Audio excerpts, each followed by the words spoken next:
All right, please welcome to the program, Tim Leiweke.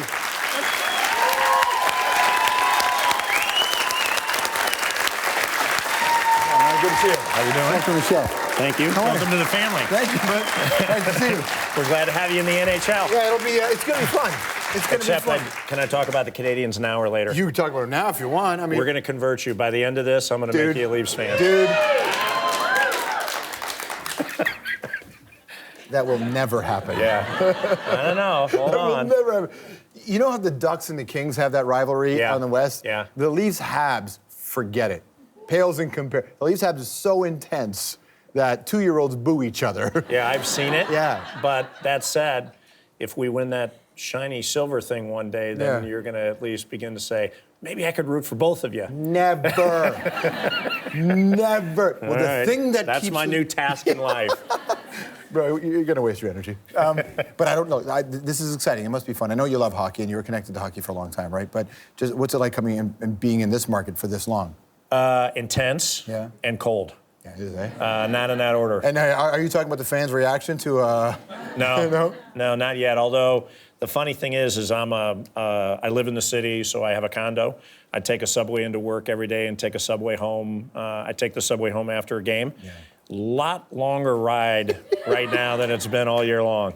But you like that stuff, don't you? That kind of thing? I like talking to the fans and hearing what they're thinking. Yeah. And what I've learned is they're very considerate here. They're not rude, but they will tell you how they feel. And I get when you're losing, they let you know. Yeah, they're considerate for the first year. Yeah. Or two. Well, the funny thing is the soccer club was the one where we had the fans that were the angriest, and they had every right to be. For 7 years, we just blew it, and we kept on making commitments, and then nothing happened. Right. And now they're the happiest group of people I've ever seen. The other day we were out there, and they got my general manager, who's this 31-year-old Harry Potter lookalike, and we go to welcome them before the game. So here it is, opening day for us, highly stressful, and they're telling them, drink, drink, drink. And I'm looking at him, and he guzzles the beer, and I'm like, I can't believe you just did that. But it's the love and the affection that they have for us because we fixed their team. Well, and I was at that game, and what was amazing was, first of all, it's the players. You're talking about Bradley, who is maybe the best player to ever play here, and then Defoe, and as a Spurs fan, Tottenham. So you've got these two guys who instantly had impact, because that's the problem with most sports is we see a big expenditure and then we wait and see. Those guys right away brought it, but it's like they bring a different culture here than maybe this city is used to. And two of the most different human beings you're going to meet. Yeah, for sure. So Jermaine will be running for mayor soon. Yeah. I told him maybe let this cycle pass. Yeah. There's a lot of crazy stuff going on here. You think? He's like, the current mayor's a little different. I said, oh yeah, he's a little different. But Michael is the general, so he's not nearly as outgoing. He doesn't have that kind of dynamic personality. And yet, to me, Michael Bradley is everything we want our company to be straight across the board. Look at the picture. At this game, this happened. Where is it? That picture there. So for people who don't know what happened, tell me what that is. This is a great story. So Michael, they called Michael the general when he played in Italy, and we were really lucky to get him. He came over. So this is our opening game. He goes in for a 50-50 ball in the air. He knocks the other guy for DC United out, and he left, and we didn't see him the rest of the day. Michael is like, finally, one of our guys, Jackson, grabs him and says, you got to go see the trainer. He's like, no, I'm fine. He says, no, you got to go see the trainer. Dude, you're bleeding like a mother. A bloody big deal is a good campaign, but you really are bleeding. They take him over there, and they put it on, and he's yelling at the trainer going, I got to go. Right. Because they're about to start again, and I'm not going to miss the rest of the game. Goes back out there, plays the whole game. He was unbelievable. And then they put 13 staples in his head after the game to close that gash. And they asked him, did you feel? And he was like, feel what? That's just how he is. He's straight ahead. Dude, and that's what this country wants in their athletes. We want our people to make bad decisions for them, but good for us. Yeah. Right? Yeah. It's true. Yeah, that's true. Like he should be sitting down, sitting in a dark room. Do you have a concussion? Instead, we're like, get out there and staple your head. It's a crazy town, man. I know it has not occurred to him yet. He has 13 staples in his head, but he went to Real Salt Lake today for the away game, and my guess is the beeper went off. Yeah. And he went through that metal detector. Absolutely. They're looking at him, and he's probably looking around going, I don't have anything. So I know you're a guy that's got confidence, and you have a pretty interesting outlook on life, and I think a lot of it goes back to your childhood. So you have this life that you're going to lead. and you think you can get stuff done, otherwise you wouldn't do this, right? Yeah. You show up here, this city, this country, Calgary's in trouble, Vancouver's in trouble, Edmonton's in trouble, teams are losing. Montreal's winning now, but we don't know what's going to happen. Habs fans are kind of, Ottawa, who knows what's happening. The Leafs are in trouble, obviously, again. But you may be right, I may not be able to convert them. But it's a bigger hill to climb than anybody could know before they get in, changing the entire culture of an organization, isn't it? Yeah, I think the hard part here is we started with basketball, and I know Masai was on earlier.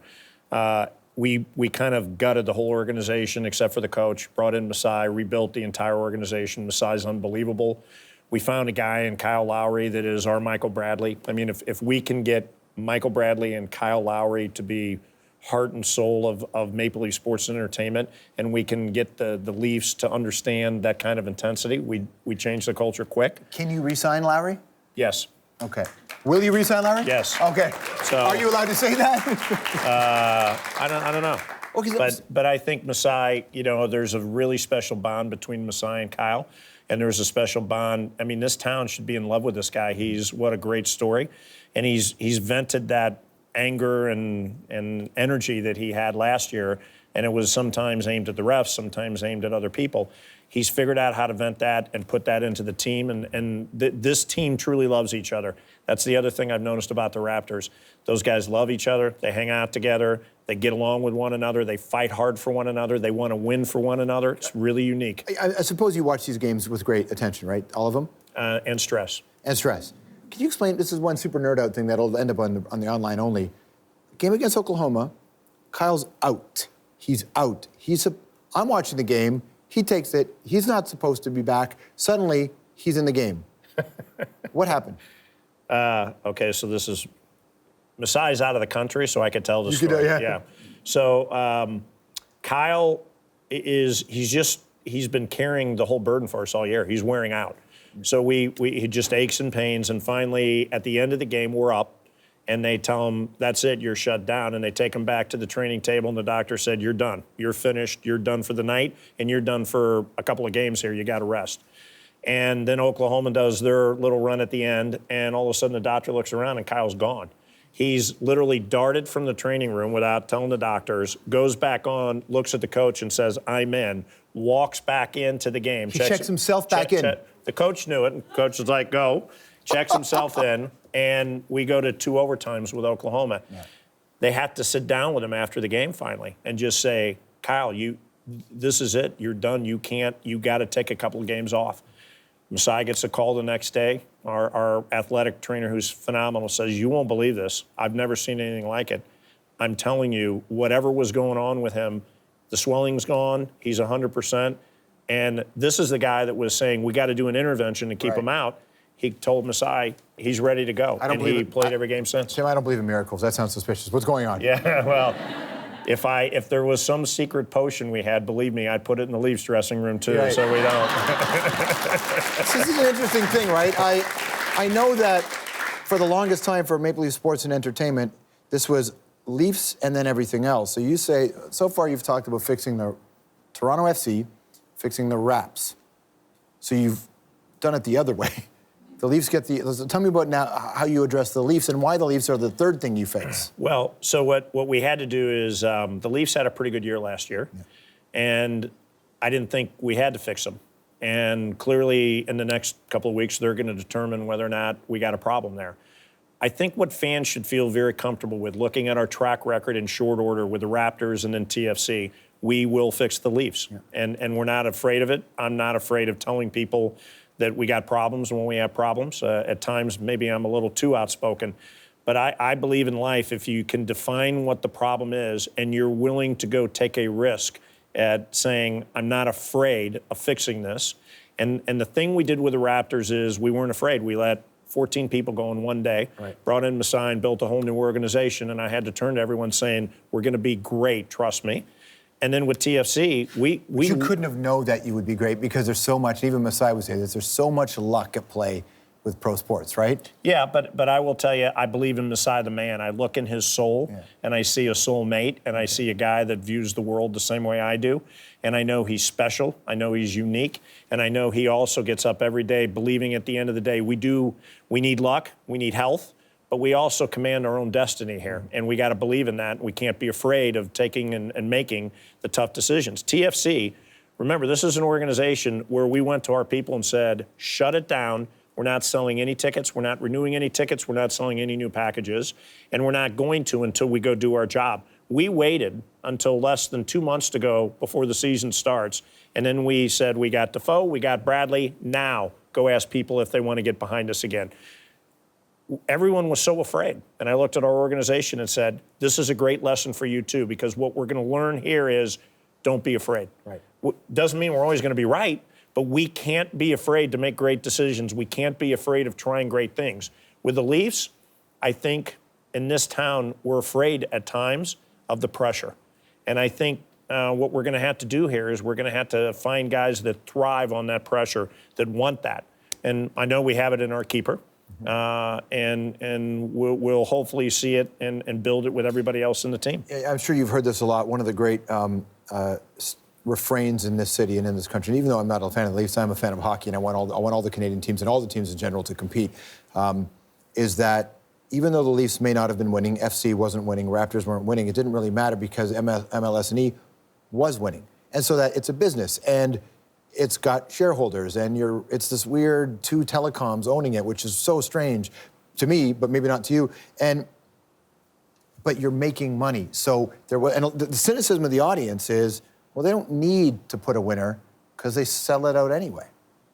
So how important is it to, what's the difference between serving your shareholder and serving your emotional shareholder? So actually, you've hit upon the very essence of the culture, which is the previous management did an unbelievable job, and I compliment them. They ran a great business, and they were great businessmen.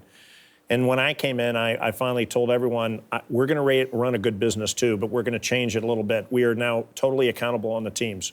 So when I first got here, I talked about the parade, and I talked about taking pictures off the wall. You got smoked. Oh, I got smoked. But I thought they were good. But let Not me the ask you a pictures, question, but I like George. the parade idea. Did it not make everyone talk about it? Yeah. Everyone, Yeah. including the players. Well, I knew I was going to get smoked, Yeah. but I also knew I was going to change the conversation and the definition of expectation and accountability within our organization.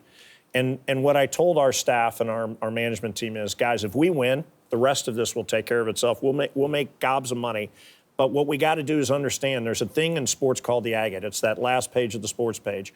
That's what counts. I have never seen an agate for who makes the most money. It doesn't exist. Mm-hmm. So we, as an organization, had to understand accountability starts with us. So we put our neck out there and said, this is all going to be about winning. Right. And we're not going to take your money with the soccer team until we prove we can win.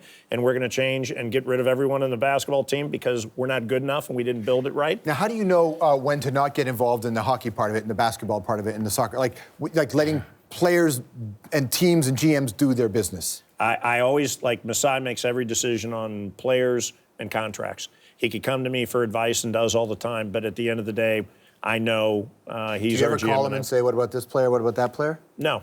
I on hockey, Bernie was somebody, our goalkeeper, that I told Dave, we got to do whatever it takes to get this kid. Because you knew him from LA. Because I knew him, and we won a cup together with the Kings, and we're going to win a cup together here with the Leafs. So, sorry. So we ultimately... Listen, if you... Oh, no, I want you... If you win a cup here with Bernie, I think that's amazing because it means we'll all live to be 200, and I think that's amazing. Yeah. I'm just kidding. Okay. For the record, though, just remember, your ratings are going to be really good if we win a cup. Yeah. Much better than the Canadians winning a cup, my friend. Yeah, so remember, you need us. But my heart will swell. I get it. No. But your ratings in your pocketbook will swell more if we win the cup. Well, hockey needs Canada to play well. It's been 1993 since there's been a Canadian team that's won, and you know, most of the teams have made the finals since then. Yeah. And there's been a run. So you and Masai have this good relationship. Before we get more to the business part of it, I want to play you this clip here. Okay. I asked Masai this question, and here's what he said. Now we're Hi, George. Hi, Tim. Tim, I got a question for you. Why do you wear us out every single day, every single minute? Tell me. Answer this question right now. You wear him out? Our intensity level might be just a bit high in the old office. Yeah. And some of our guys, including Masai, who has a lot of energy as well, I think they're amazed at the passion that we have right now. One thing, I wear my heart on my sleeve, and I think everyone is amazed at how driven I am right now on saying we need to get all three of these teams in at the same time. We've never done it in our history, and Toronto needs it, Canada needs it in the case of the Raptors, and it's not lost to me. For example, our two telecom companies, this is about ratings, and I get it. And when the Leafs are on Hockey Night in Canada, we do twice the amount of ratings that anyone else does. Yeah. So they don't need to tell me about the investment that Rogers just made, because I get how important it is for us to be good for all of them. Right. And that drives us every day. So we are very self-motivated. And I also know what happens in this town if we win championships. This will be the greatest place in the world to be part of an organization. I also asked Masai this question, and here's what he said. So here's what we're going to edit in this clip where I asked Masai, how close did you get to changing the name from the Raptors to the Huskies? And he got uncomfortable. He better get uncomfortable. And said, ask Tim. So I hear that the Raptors... Do I get to ask him some questions? You can, you can. I heard Great. that the Raptors were very close to not being called the Raptors. And I'm not saying it was Drake, but I'm saying that people said, you got to keep it the Raptors. So here's what I've learned about Raptors. We made a unbelievably good decision to bring Drake in as our chairman, advisor, and he's not just a figurehead, is he? He's trust me, he's very active. And him and Masai talk a lot too. And I talk a lot to Drake about what we need to do. By the way, Drake, it is true, Drake helped us recruit Jermaine Defoe. Yeah. I'm calling Drake, here's the number, please call him. He calls me back. And then Drake starts calling me every day going, are you done with Defoe yet? And I'm like, dude, I got this, okay? Calm down, I'll get him. So he's unbelievably committed. And the one thing I promised him from day one is, I promise you won't be a figurehead here. You have to help us change the culture. So when Drake comes back to us and gives us his input, our ideas on our name, our colors, our uniform, or our logo, the day we announced the NBA All-Star Game, we got about a billion hits socially around the world in 3 days. The Raptors today are the second most important team in Asia with our social media hits. I know it's not me, and I know, no offense against Masai, it's not him either. Right. It's Drake. You're not saying it's Valanciunas? It's Drake, of course it is. It might be Jonas, actually. Yeah. He's big in Asia. But we know that he has opened so many doors for us now and made us more of a super club, which is what we wanted.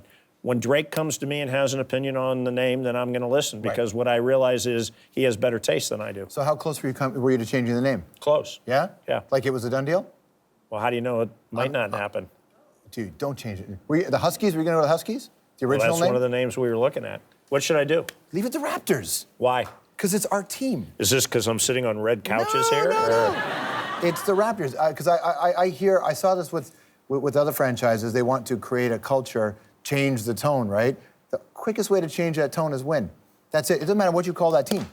But I agree. And the other reason is that at some point when Vince is back in the fold, and when we have those jerseys in the rafters, and you see a Raptors Vince Carter jersey, the jersey on the floor should be, you're not afraid. You didn't run from your past. You just reinvented your past. Yeah, I couldn't agree more. And I think, by the way, can I tell everyone what I told you earlier? You can if you like. You're the Drake of Hockey Night in Canada. No, I don't know about that. Yes, you are. We're going to be the Drake of Hockey Night in Canada. Well, thank you for saying that. And then I'm going to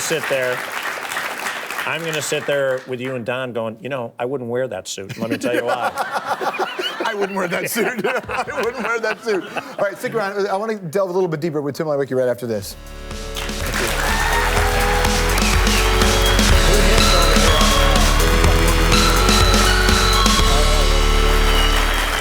All right, you're back here with Tim Leiweke, the man who runs Maple Leaf Sports and Entertainment. So, you're born in the late 50s, right? Yes. You're about 11 years old when the... Thank you for saying late 50s and not doing a specific. That's cool. You were born in the late 50s. No, but the reason I asked, because I was doing the math in my head, and on the team we were doing the math, you would have been about 11 years old when the St. Louis Blues made the Stanley Cup Finals. Yeah. And they did it a couple of times. Were you watching hockey at that point? I was going to the games. Yeah. It was a weird thing because with the Blues, They had the one division of the 6 new teams, and so the Blues happened to be the best of the new teams. But then I was just talking to Scotty Bowman about this, and he got mad at me because I'm like, Scotty, that's where I learned to love hockey, because every year we were getting into the cup and then we'd get beat. Yeah. He said, yeah, but we weren't getting beat that bad. And I'm like, well, I remember a couple of games where it was like, because we'd have Boston and Montreal that we ran into, and they were really good. But it was an unbelievable experience to see that atmosphere in the arena. And it was called the arena, and then went to the Checkerdome. And going to games there, it just, you began to understand the importance of sports and what we're supposed to do, which is we move communities emotionally, passionately. Our job is ultimately to help create for them a little bit of the heart and soul and forget about the day-to-day. And that's what happened with the Blues early on. It was really a great run. So now here we are in this place where franchises need buildings, want buildings. There's talk about expanding BMO Field. There's talk about an NFL team. There's the funny jokes between you and the mayor, Rob Ford. So I wanted to know... Who says they're funny? Well... Did he say they're funny? Well, you did when you... Well, did you know what happened? Yeah, well, I know. Well, he said that he called it a handout. You wanted an extra $10 million as a loan, this right? is better.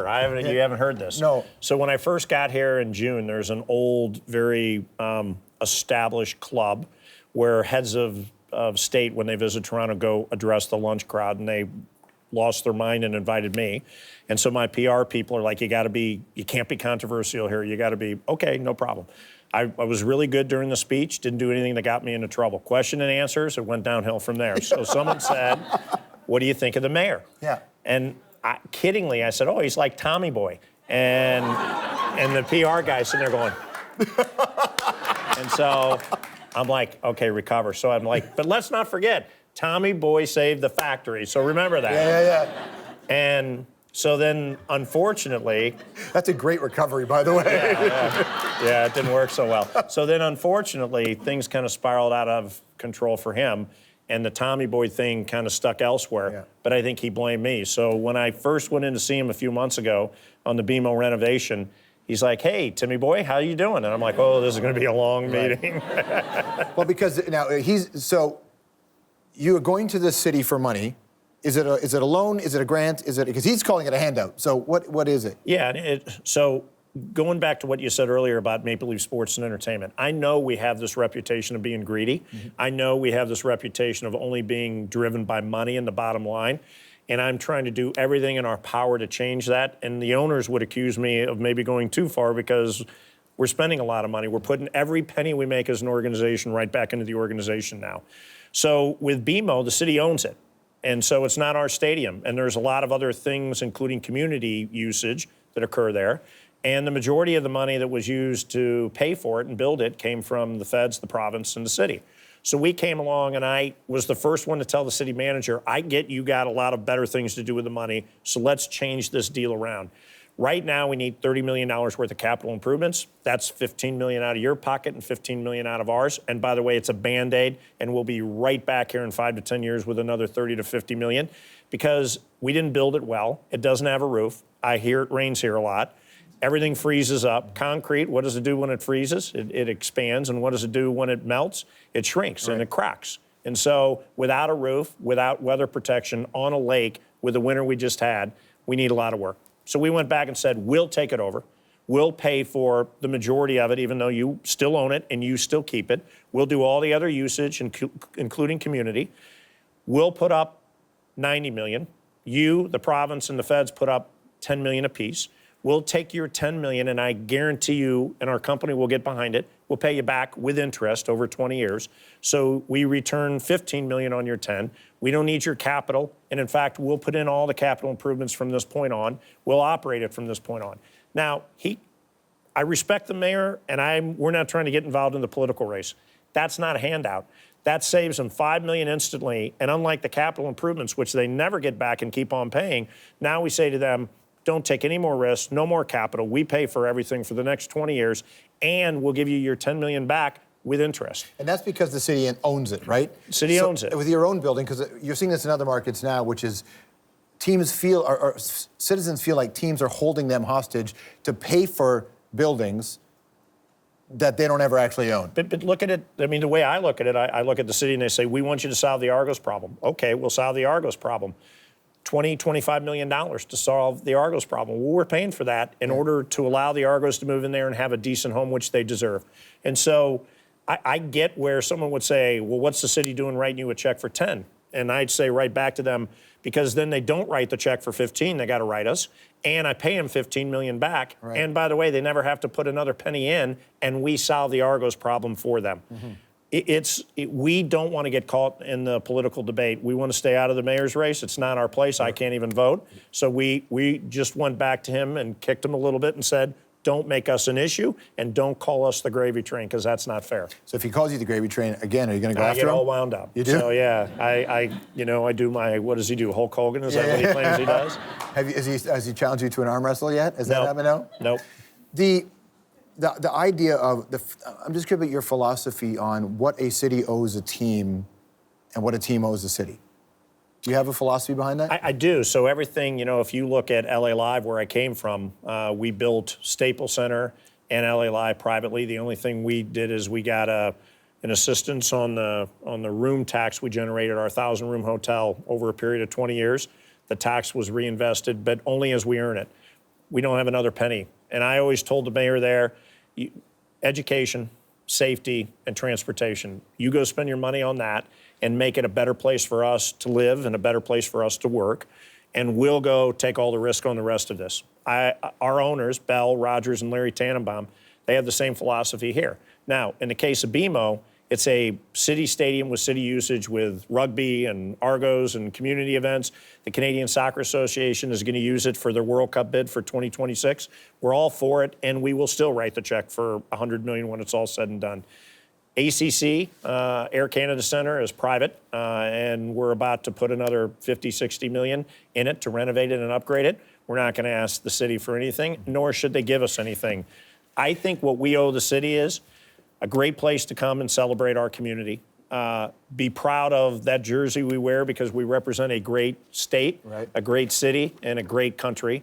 And finally, win championships, because this is what we do. We're in it to win it. So you have a lot of experience in building stadia, right? So yes. Talk to me about the baseball park you built in your house, your backyard. Oh, who'd you talk to? And was it private money or public money? Yeah, and did you use your I got a loan from my dad on that one, but I paid him back. And so you actually built a replica of like the Field of Dreams site or something like? I did. I never saw anyone come out of my corner, my bushes there. So, but I was into sports at an early age, and I took our backyard and made it into a baseball diamond. I was a big Cardinals fan. And my dad just about went nuts on me because I ruined the backyard. And then I'd go out and play. So what was home plate? What did you use? I had a real home plate. I figured out how to go get one. Yeah? So we had bags and a pitcher's mound. It was awesome. Did you steal one? I'm not going to tell you how I got the home plate. I think you just did. If you see me, you know I'm not stealing home. Okay, so no one's ever waved me in. Okay, so that's your father getting mad at you. The more research I did on you, the more I saw the impact of losing your mother at a young age, as it would have an impact. But what do you remember from that time? Well, it's funny. My other brother, Todd, is the president of the Tampa Bay hockey team. So the Lightning, see, I have trouble saying their name because we're competing with them right now. But we both went through this. We didn't have the benefit of college because we had to do dog paddle right off the bat. And when we watched our mom go through cancer, it was 5 years. She was testing chemotherapy, but at the time, the great medical institution and the insurance company that my dad had, they didn't cover chemo, so it wiped us out financially for the rest of his life. And then my stepmom break your dad's spirit too, wouldn't it? Well, when the stepmom came in, then she got cancer and died. So Jesus. Back-to-back wives, and it did. It watched us as a family go through rough times. We watched our dad disappear as a human being. And then, but in it all, what I realized and what my brother realizes now is the Lord does work in mysterious ways. So that was our mom going through that to build character in us. So when people talk to me and say, well, I don't believe you, or why should we trust you, or I'm not sure, you only care about the bottom line, I go back and tell them, I'll tell you about character. I know about character. And the one thing you could count on from now on out with Maple Leaf Sports and Entertainment and our teams is we will show character on a daily basis. Hopefully, that will ultimately emanate and be spread out to everybody else in the organization. I think in basketball, With Masai and the team, it has. And I know with soccer and Michael Bradley, it has. And we got some work to do on the hockey team. But you and I are going to have a little bet one day about your Canadians and my Leafs, and we'll see who gets there first. I'll take that bet any day of the week, man. Any way of the week. But, so then going through that and that character building experience, what is it like for you then when you come across people in this business who you don't think have the kind of character that you need? Well, you know, before I came here, in the music business, the entertainment business, the sports business, and so you meet a lot of different people, most with character, some without character. The guys that always, I don't worry about the ones without character. They're not my compass.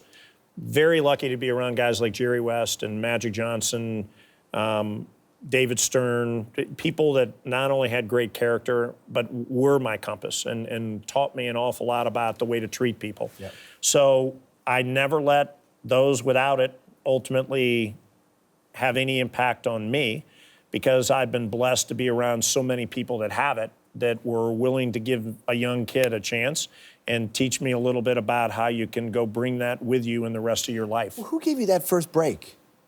It was, I did major indoor soccer league in St. Louis, believe it or not, and we outdrew the Blues. Let's take a look at this right here. Here it comes. The flashing lights, the fireworks, the music, and even the PA announcer are all part of the Comet's allure, a carefully orchestrated show designed to entertain. We sell an entertainment package because that's exactly what sports is. Sports is entertainment. It's a way for someone to relieve themselves of the 9-to-5 pressure they go through every day. It's a fantasy. It's a complete relief. I mean, you're marketing from day one right there, right? I had a much better haircut back then.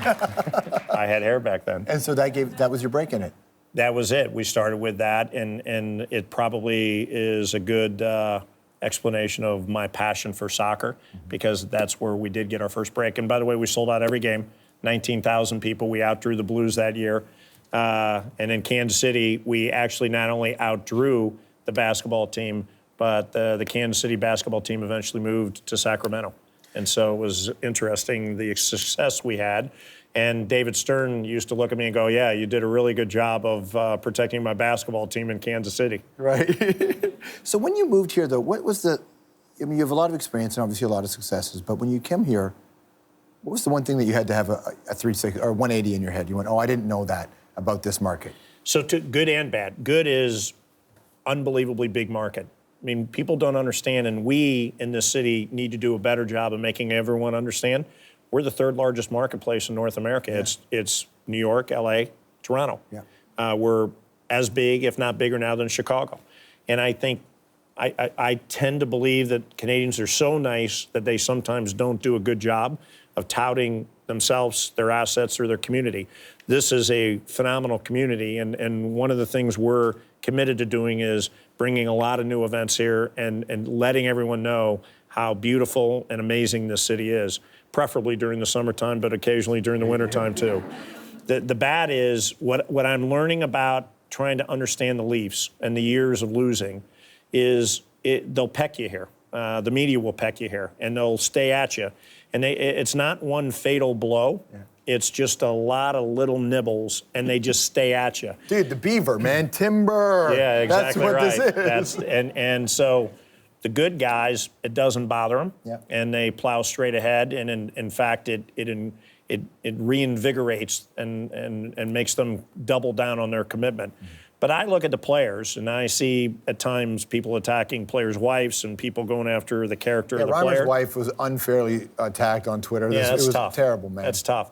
So that's the unique that I think explains an awful lot about the pressure of the Leaf, which is you got to have a certain kind of character to survive here, because you have to understand the whole world is revolving around you and this team.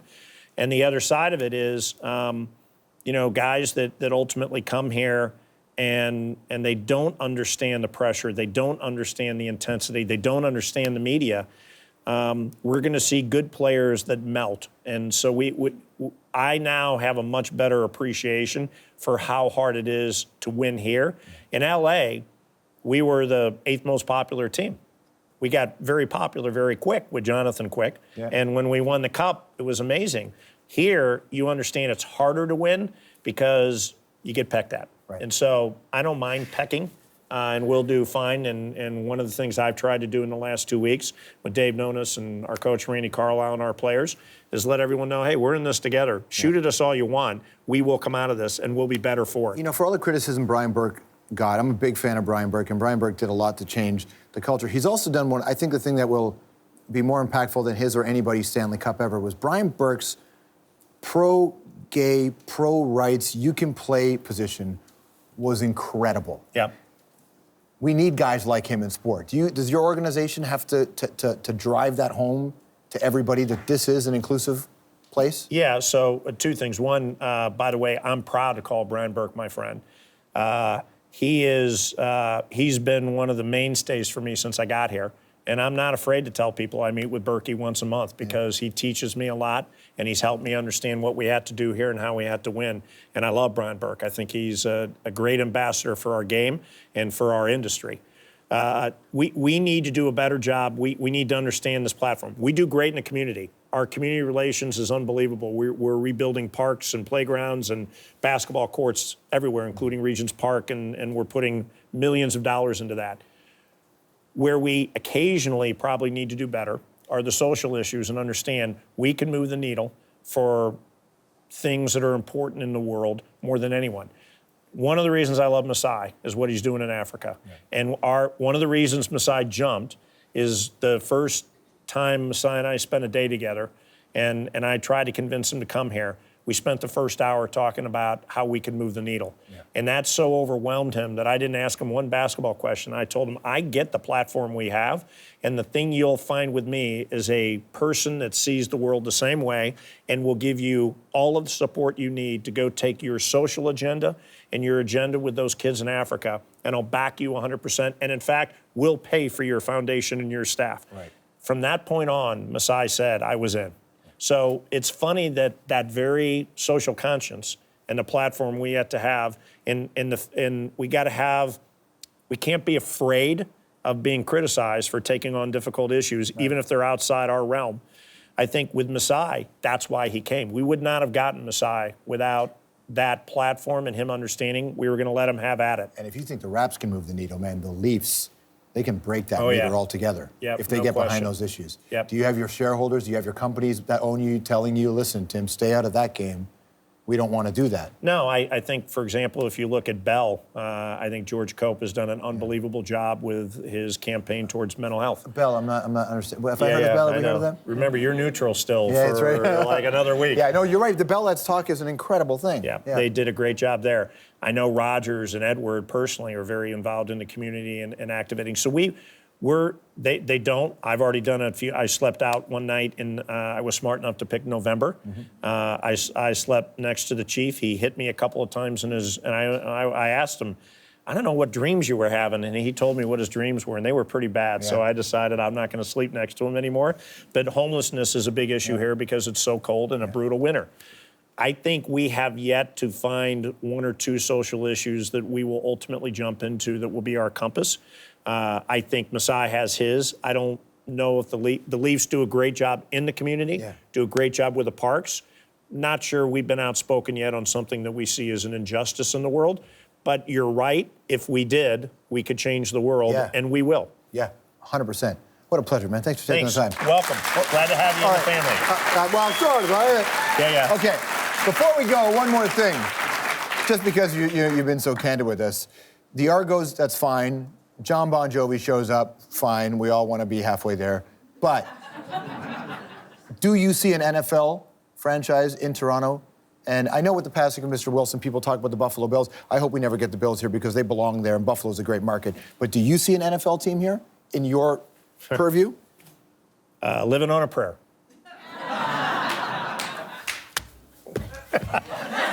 I don't know. That's it. That's it. Living on a prayer. It's a great song. Okay. Do you want an NFL team here? Well, I think Toronto deserves an NFL team. Would you love to? If there was a scenario wherein you happened to be involved in an organization that owned an NFL team, and the only reason they got an NFL team was through your work, would you say yes? I'm up for that. You know, what I know is this. This is a great city. Yeah. Roger Goodell is a phenomenal commissioner. He knows about Toronto. Yeah. We have great owners here, including having two of the owners most often mentioned. I think in time that will play out. I think what we had to do first and foremost, what I'm sure of is this. If we go out and get all three of our teams winning at the same time, we're going to sell out all our inventory, sell out all of our games, have an unbelievable ride with this community. And guess what? The NFL is going to look at us and go, we need to be in Toronto. Right. We can do the best job we can do right now for whatever the future lies with sports in Toronto is win. Because if we do that, it'll make it easier for everybody else to follow in our footsteps, and that's what we're going to do. President and CEO of Maple Leaf Sports and Entertainment, Tim Leiweke, everybody. It's a pleasure being with you. Good things. Thank you. Thanks, man. Really appreciate it. It was a pleasure.